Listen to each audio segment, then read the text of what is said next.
Breaking news Kondapochamma సాగర్లో గల్లంతైన 5 మృతదేహాలు లభ్యమయ్యాయి. 7 గంటలుగా యువకుల ఆచూకీ కోసం గజఈతగాళ్లు గాలింపు చేపట్టారు.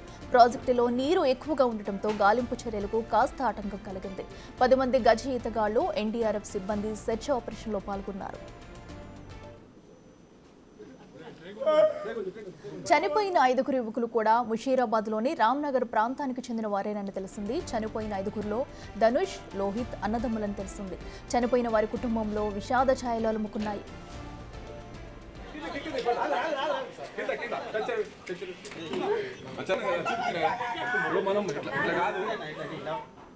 ఇదే అంశానికి సంబంధించి మరింత సమాచారం మా ప్రతినిధి దుర్గారెడ్డి లైవ్లో అందిస్తారు. దుర్గారెడ్డి, చెప్పండి. ఇప్పటికే అటు కొండపోచమ్మ రిజర్వాయర్లో పడిపోయిన వాళ్ళ 5 మృతదేహాలు కూడా ఇప్పటికే గాలించి చేపట్టారు. అయితే గజఈతగాళ్లు, దీనికి సంబంధించి అప్డేట్స్ ఏంటి?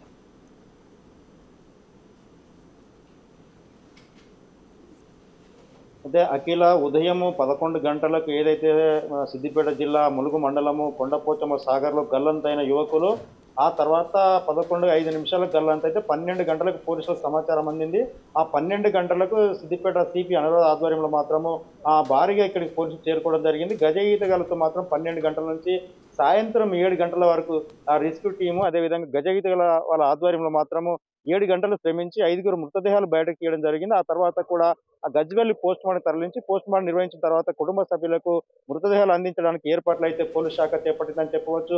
అఖిల, దీంతో పాటు ఇప్పుడైతే హైదరాబాద్ ముషీరాబాద్ ప్రాంతానికి చెందిన 7 యువకులు 3 ద్విచక్ర వాహనాల్లో ఇక్కడికి చేరుకోవడం జరిగింది. ముందుగా మాత్రము అక్కడ ఆ మల్లికార్జున స్వామి టెంపుల్కి వెళ్ళారు. అక్కడ దర్శనం చేసుకుని అక్కడ తీర్థప్రసాదం తీసుకున్న తర్వాత ఇక్కడ కొండపోచమ్మ సాగర్కి వచ్చారు. కొండపోచమ్మ సాగర్లో సెల్ఫీ వీడియో తీసుకునే ఆ సమయంలో ఈ ఘటన సంభవించిందని తెలుస్తుంది. అదేవిధంగా మృగాంకు, ఇబ్రాహిం ఇద్దరు మాత్రమే ప్రాణాలతో బయటపడ్డారు. మిగతా 5 విగతజీవిగా అక్కడ చనిపోయి ఇక్కడ 7 గంటల తర్వాత వాళ్ళ మృతదేహాలు బయటపడ్డాయి. అఖిల, దీంతో పాటు ఇక్కడ చూస్తే ఒకరు ధనుష్, అదేవిధంగా లోహిత్, వీళ్ళిద్దరందరూ కూడా అన్నదమ్ములు. ఫస్ట్ లోహిత్ అనే వ్యక్తి మాత్రము కిందికి దిగి సెల్ఫీ తీస్తున్న సమయంలో ఒకరి చేయి ఒకరు పట్టుకొని ఆ తర్వాత అక్కడ బండరాళ్ళు ఉన్నాయి, ఆ బండరాల కింద జారి పడ్డట్లుగా కొంత సమాచారం అవుతుంది. నిజంగా అక్కడ మాత్రము ఆ సమయంలో బోట్లో మాత్రము ఎవరైతే మత్స్యకారులు ఉన్నారో వాళ్ళు మాత్రం చేపలు పట్టే దూరంలో ఉన్నారు. వీళ్ళు పిలిచినా వాళ్ళకి వినపడే పరిస్థితి లేదు. వీళ్ళంతా కూడా చెరువు డ్యామ్ అంటే మన కొండపోచమ్మ సాగర్ డ్యామ్ పైకి రావడానికి మాత్రం ఒక 15-20 నిమిషాల సమయం పట్టింది. వీళ్ళు కూడా అభద్రతాకు లోనయ్యారు. దాని తర్వాత వీళ్ళ కుటుంబ సభ్యులకు సమాచారం అందించారు. అంటే దాదాపు 10 గంటల నుంచి కుటుంబ సభ్యులకు వీళ్ళు ఫోన్ ద్వారా మాట్లాడుకోవడం జరిగింది. ఇక్కడ మల్లన్న సాగర్కి వెళ్ళాము, అక్కడ నుంచి ఇక్కడ కొండపోచమ్మ సాగర్కి వెళ్తున్నాము. అక్కడ సందర్శన చేసిన తర్వాత సెల్ఫీ దిగే సమయంలో ఈ ప్రమాదం సంభవించిందని చెప్పి కుటుంబ సభ్యులకు కొంత సమాచారం అందించారు. ఇప్పటికే ఇక్కడికి మాత్రం సంబంధించిన కుటుంబ సభ్యులందరూ చేరుకోవడం జరిగింది. దీంతో పాటు పోలీస్ శాఖ కూడా 7 గంటలు శ్రమించిన తర్వాత గజ ఈతలతో మృతదేహాలను పోస్ట్ మార్టం పంపించి క్లియర్గా చేసే పరిస్థితి అయితే కొనసాగుతుందని చెప్పవచ్చు. దీంతో పాటు సెల్ఫీ మోజులో పడిపోయి అంటే ఫస్ట్ 6 ఒకే చోట ఉన్నారు. ఒకరు మాత్రము వీడియో తీసే సమయంలో మాత్రము జారి పడుతుంటే మరొక 5 ఒకరు కాపాడే ప్రయత్నం చేశారు. అంటే ఒకరిని పట్టుకున్న ఒకరు, అందులో 6 ఒకరు బయటకు రావడం జరిగింది.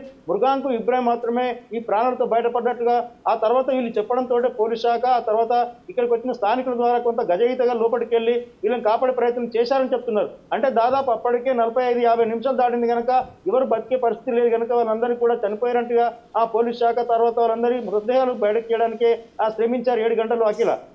Right Durga Reddy, thank you.